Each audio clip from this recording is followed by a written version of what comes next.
when we talk about something, it is called as event driven programming, right? That means event means what? Action to be performed, right? Might be whenever you open any website, right? When you click open the button, everywhere button like submit button, right? Sign up, sign in, what are that? Those are considered as an event, and action has to be performed when you click on that.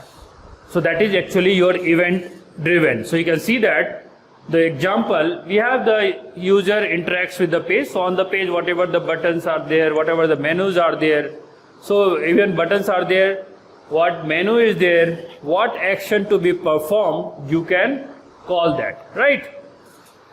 So I'll click on, like, so example, we have the click me event.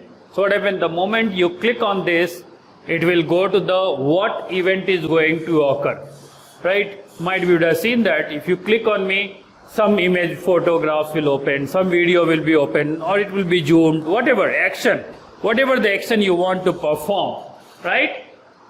So that means event is going to occur, right? When event occur, what happens when the event occurs?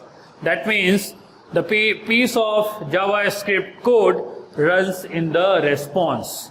So that what action has to be performed for that event, that action will be there. So response will be given like with help of function. What you are going to perform with this.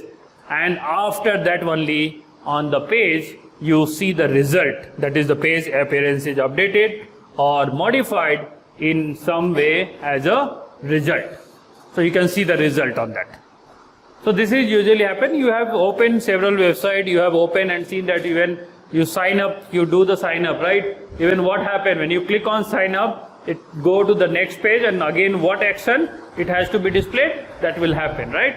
That is actually the meaning of actually event driven, right? Event driven programming.